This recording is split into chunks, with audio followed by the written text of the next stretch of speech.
All right, guys. Can I read this? All right. You good with the screen? All right, everybody knows who I am. I don't need to introduce myself, right? No. Who are you? Who am I? Librarian. What? You got that. So for those of you that don't know me, I am one of your librarians here at Ellison High School. We actually have 2 librarians and 1 library aide. And I am here to talk to you guys about, do you know? Books. No. Bible. Okay, that's a broad topic, but close. We're getting closer. How to search for books. Your resources. Yes, thank you. Woo!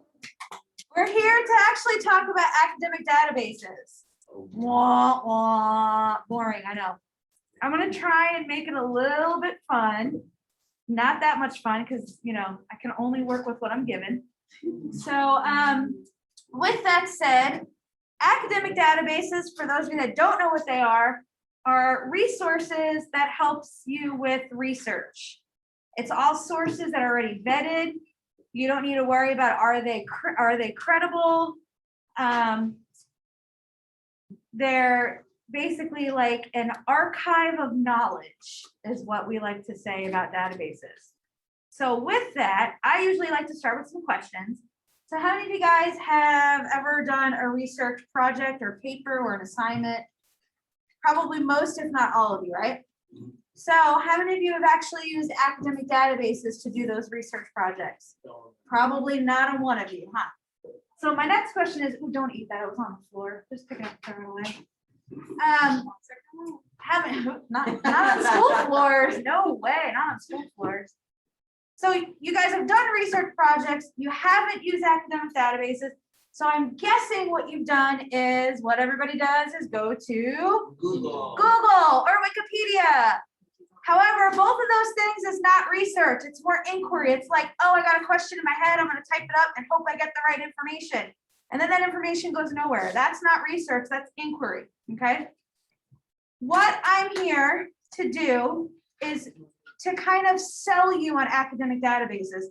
So don't think of me for the next 15 minutes as one of your librarians. I want you to pretend that you are at a dealership, you are looking for a car, and I'm here to sell you one. So I am going to be a car salesman for my presentation, okay? So I'm hoping at the end of the presentation, you're like, Ms. Ocampo's actually right. I think I would rather research using the databases than just go into Google, okay? So that's my goal, even if I get half of you, okay? So everybody recognize this website? KIC. Absolutely. Does anyone know how to get to the library resources from here? Yeah. Students. Parents and students, absolutely.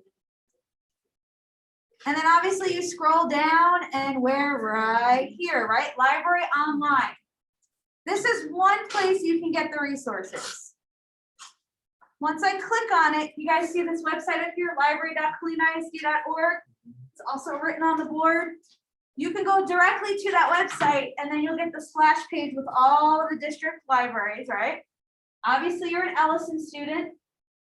So you click Ellison and then this should look familiar, right? So this is kind of like the way you search, right? But you can't check out anything. You can't really see anything. It's kind of like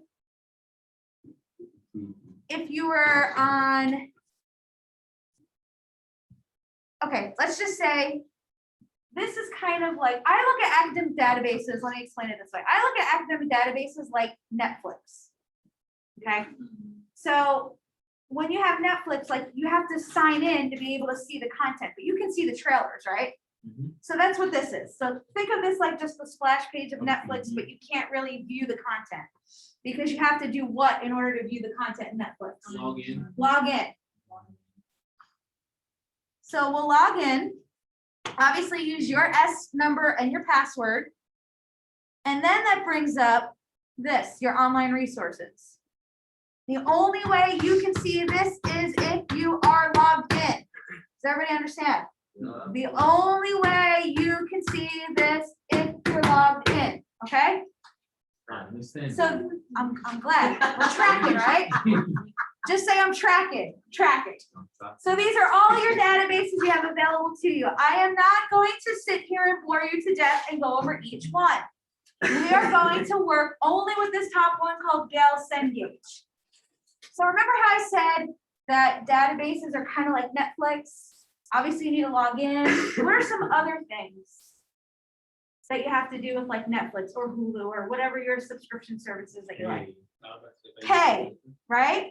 You got to pay, you got to log in. Same thing with academic databases. How about how they're set up? Categories. Categories, perfect. What else? Genres.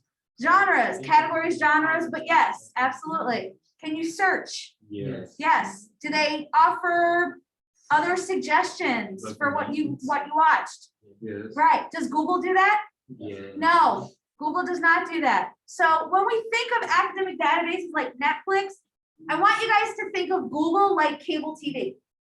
How many of you guys actually have like cable TV? I used to. Used to, right?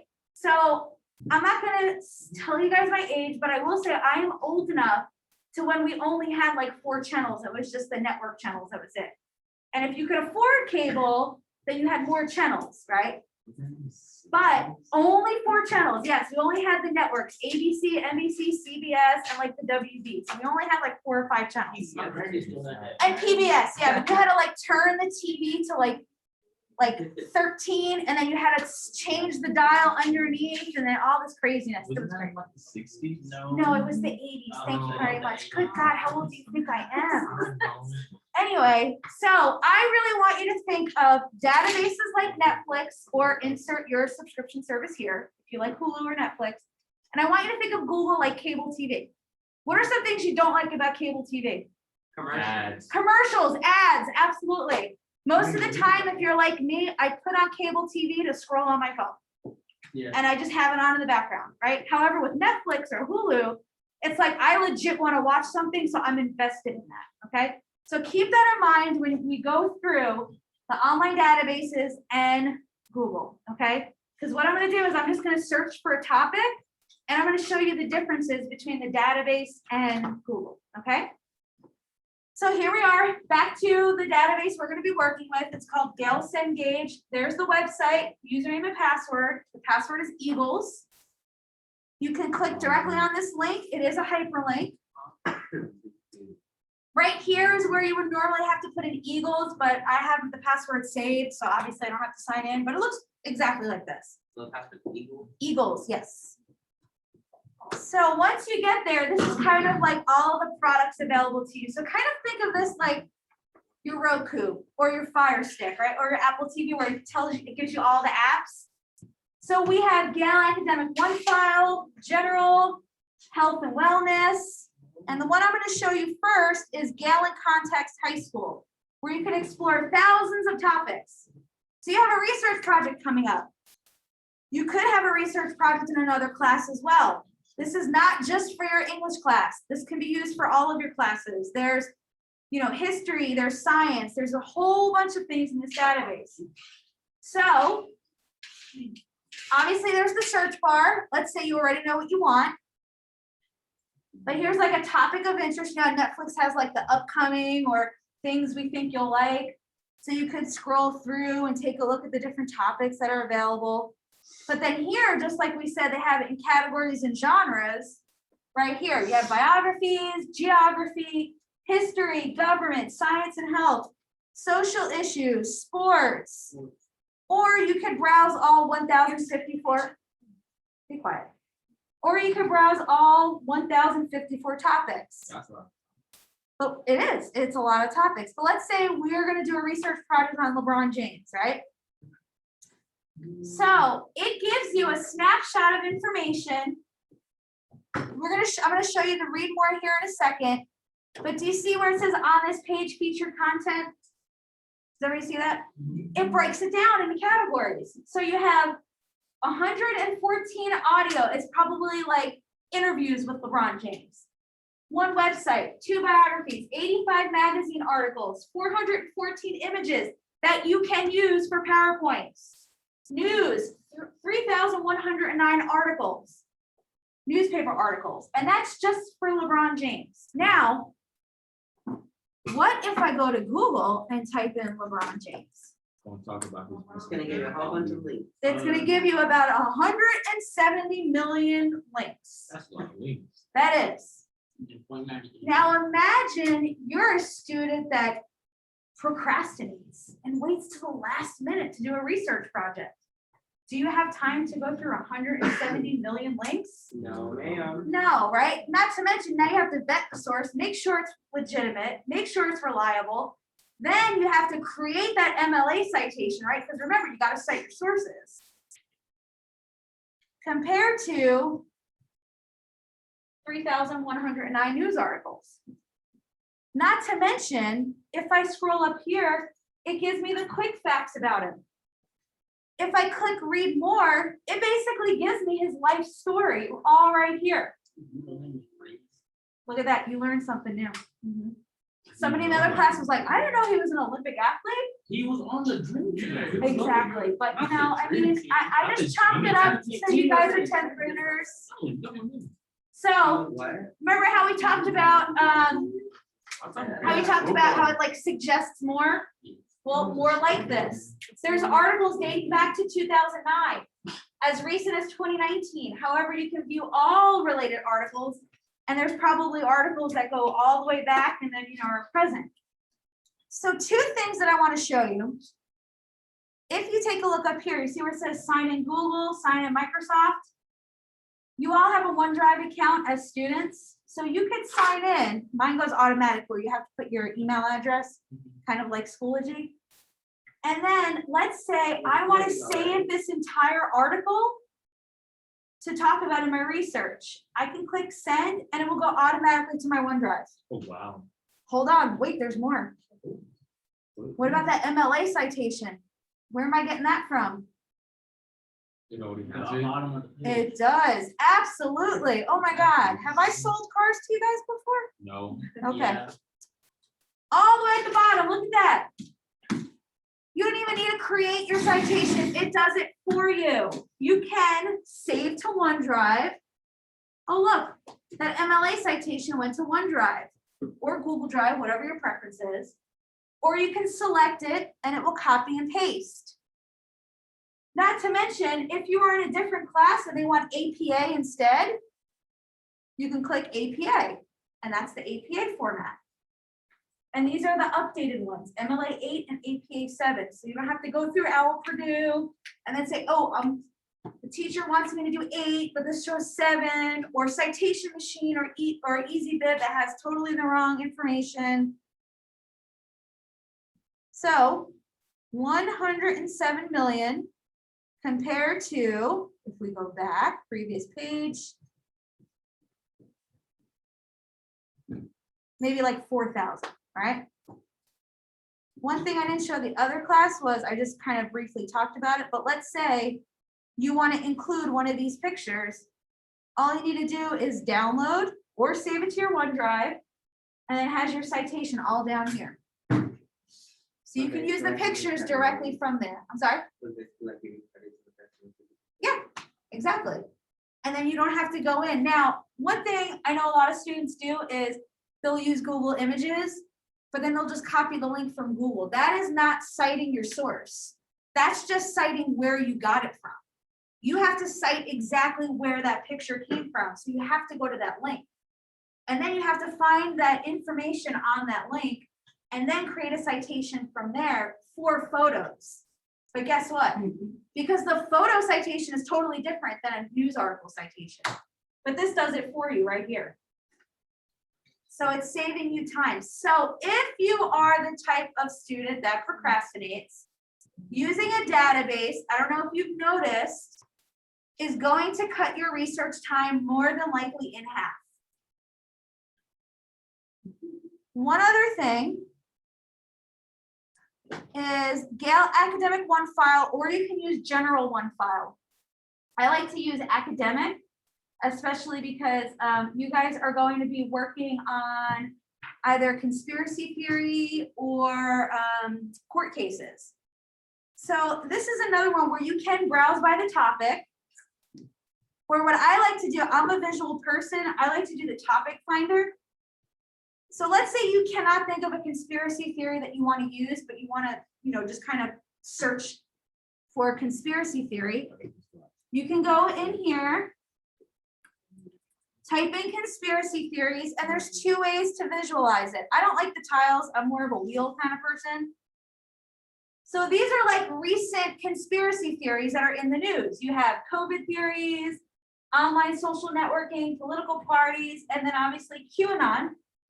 So I'm going to select QAnon because, that's kind of a new conspiracy theory. So I'm going to go ahead and see what I can find.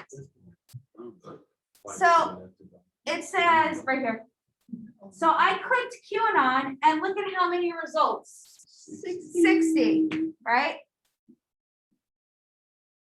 To save time, I'm just going to copy and paste into Google. Compared to 3,160,000 stories about QAnon. And then look what's the first one up there. Good old Wikipedia, right? Wikipedia is great for background knowledge only. Because guess where Wikipedia gets all their information from? People. And databases. So if we were like, oh, what's QAnon? I want to know, blah, blah, blah, blah, blah, right? You see all these numbers at the side? Those are called footnotes. Do you see how many there are? 96. Right. So if we scroll all the way down, you can see that there's 348 footnotes just on this article alone. So you couldn't say, oh, I got my information from Wikipedia. Whatever you're using, you have to go directly to that source. So let's say you want to use this one. It's an MIT technology review. It's more than likely legit. You would have to click on that, open it up, right? And then go through all of this. And then how are you going to create your MLA citation? Where you could just go to here, click on any one of these links. QAnon is mortally wounded, but the right conspiracy theories will never die. Let's say you want to use this article. Look, you can have it read to you if you want. Here's the article right here. There's your MLA citation. There's also related subjects. So let's say you already found out all the information you want about the QAnon conspiracies, but now you want to look into political parties.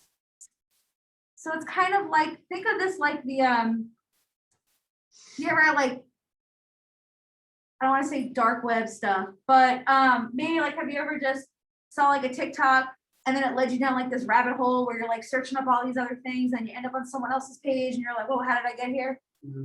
You could do the same with data. No? Okay, well, maybe it's just a me thing. You could do the same with databases. You can just click on more likes and then it'll kind of help you because then you'll get more into the information about it, right? You also have opinions. So if I go back to the topic finder,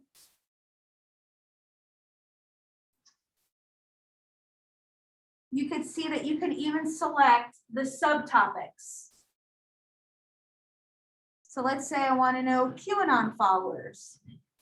What information are they going to give me about QAnon followers? So here's 9 topics about QAnon followers.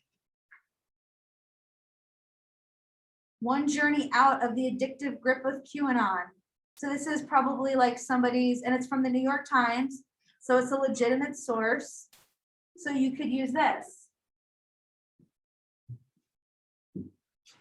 Let's say Gale General one file. Let's say you're working on like a court case. And you already know which one you want to work on. So like I'm going to pick New Jersey versus TLO. And TLO stands for the abbreviations of a student that was searched in the restroom at her high school in New Jersey in like the 70s, 80s. And she was caught smoking. And then it was kind of like, well, I want to know what's in your purse because clearly you're in here smoking. What else do you have? And she kind of fought it like, no, that's my property. You can't do that. And they were able to go to court to try and fight because they ended up actually finding paraphernalia in her purse. So she got suspended and all this other stuff. So she went to court It all went all the way up to the Supreme Court. So this is just kind of New Jersey versus TLO, which is a court case from 1985. So you could see that even though the court case was in 1985, there's still side effects of that court case. In 2004, there was an incident, 2018, 2008. You could go to academic journals. And then here's other issues that have to do with that court case. TLO and cell phones, student privacy and smart devices after Riley versus California. So this gives you more of an idea as opposed to just going to Google and typing in New Jersey versus TLO. 1 million. Yeah, 1,000,020, right? So one thing I want to talk about, these two websites are legitimate. It's Bill of Rights Institute.org and oyes.org, which is fine. It's the top two. However, you have to be careful with your topics, especially if you're doing conspiracy theories, because the very few places that pop up as results, it could be one of two things. They could have paid for that top spot, or it could be a company that kind of, it's like clickbait. So every time you click on that link, they get paid, and it also could change the algorithms of the search. Meaning anytime you go to Google and search something, the algorithms are going to change for you as an individual.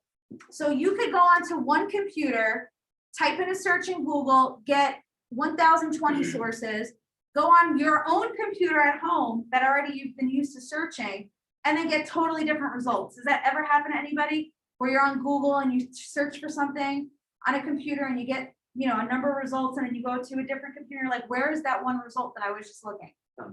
Right.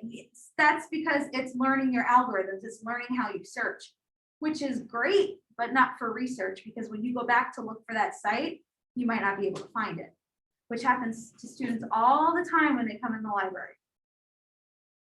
So yes, Oyes is a very good website because it talks about nothing but court cases. Very good website for background knowledge. You want to pick a court case, you want to learn background knowledge, go to this website. You can cite it, that's fine. You can use it in your research, but just remember, you're going to be doing more work. Work smart, not hard when it comes to research, guys, especially if you're a procrastinating student. Do I have any questions? I know there was a lot of information. So basically, after what I just showed you, did I sell you guys the car?